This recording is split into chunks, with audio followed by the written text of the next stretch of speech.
Život môže niekedy pripomínať hlučný kolotoč, plný zmätku a neistoty. Denne čelíme výzvam a nepredvídateľným situáciám, od dopravných zápch až po náročné úlohy v práci. Je ľahké cítiť sa preťažený tlakom a zodpovednosťou. Ale aj v tomto uponáhlanom svete môžeme nájsť vnútorný pokoj. Stoicizmus.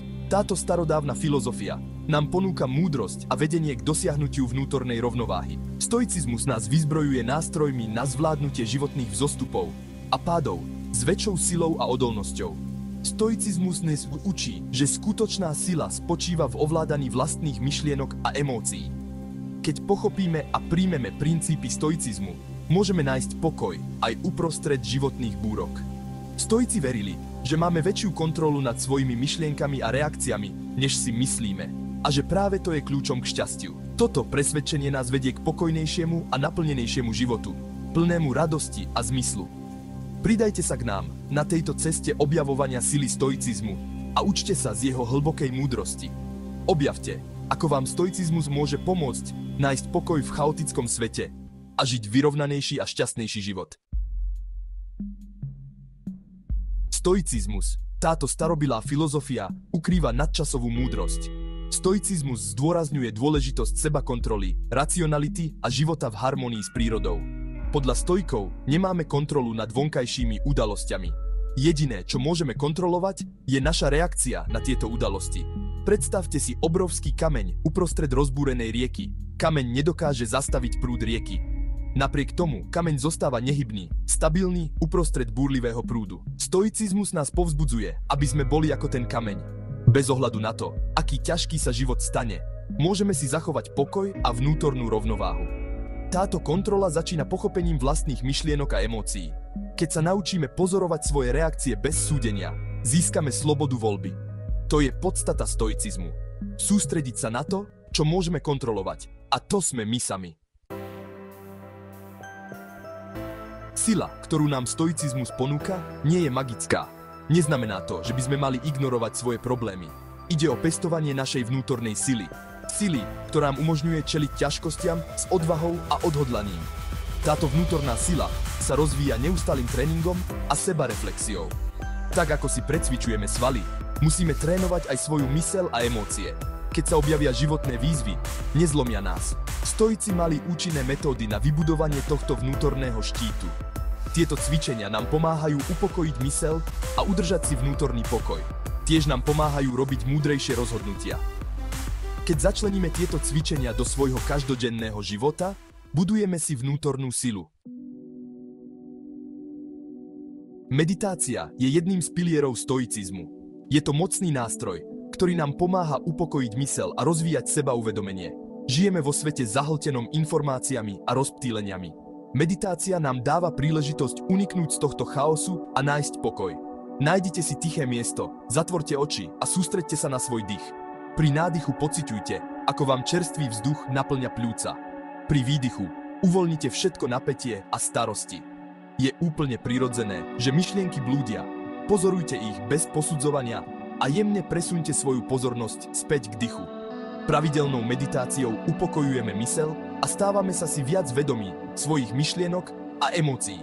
Učíme sa vytvárať odstup medzi sebou a svojimi myšlienkami a pocitmi. Tento odstup je kľúčový pre udržanie si vnútorného pokoja. Meditácia poskytuje bezpečné útočisko pre našu myseľ. Písanie denníka je mocným nástrojom na spoznávanie seba samého a osobný rast. Je to priestor, kde môžeme spracovať svoje zážitky, analyzovať myšlienky a slobodne vyjadriť emócie.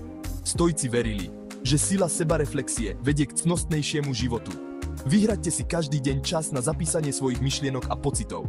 Píšte voľne, bez cenzúry. Nechajte myšlienky plynúť. Premýšľajte o svojom dni, o interakciách s ostatnými a o svojich reakciách, akým ťažkostiam ste čelili. Ako ste reagovali? Čo ste sa z tejto skúsenosti naučili?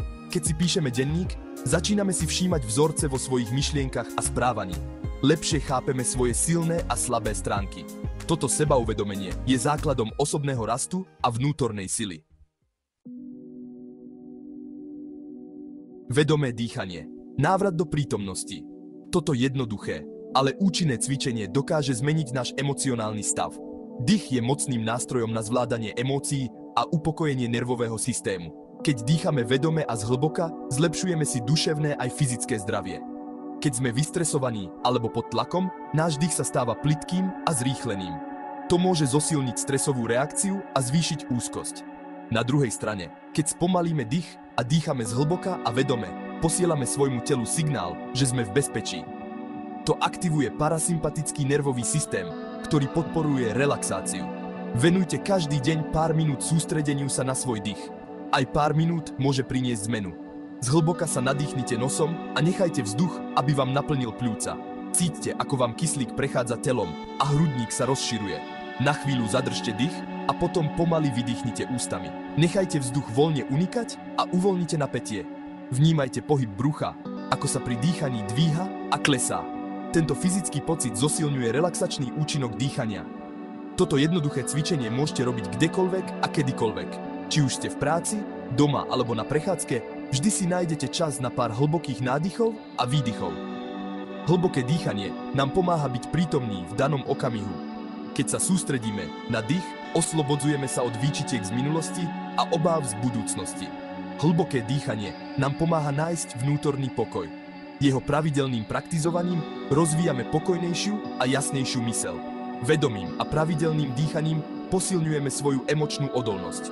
To nám umožňuje zvládať každodenné výzvy s pokojom a jasnou mysľou. Sila vnútorného pokoja. Vzdať sa kontroly nad tým, čo kontrolovať nemôžeme. Jedným z najdôležitejších konceptov stoicizmu je apatéia.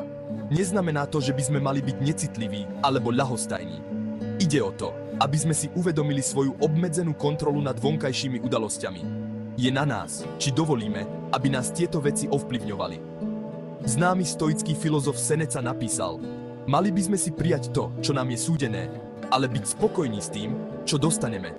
Skutočná sila spočíva v schopnosti prijať to, čo zmeniť nemôžeme.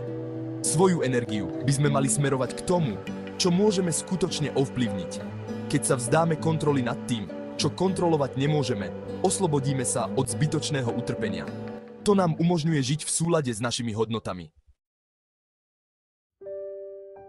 Stoická cesta. Cesta k vnútornému pokoju. Stoicizmus nie je o vyhýbaní sa bolesti alebo hľadaní rozkoše.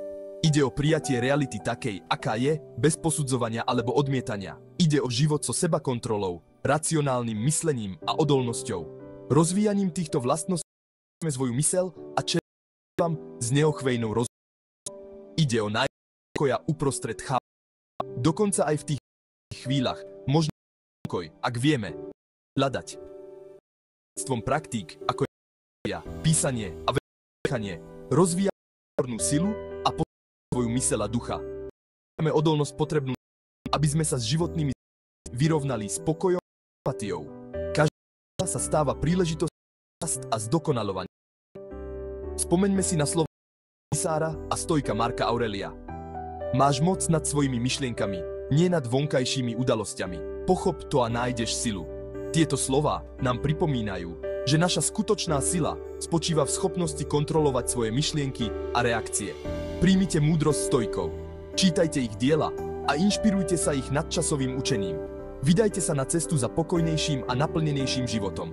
Každý krok na tejto ceste nás približuje k hĺbšiemu pochopeniu seba samých a sveta okolo nás. Stoická cesta je cestou seba poznania a osobného rastu. Povzbudzuje nás k objavovaniu a prekonávaniu vlastných limitov.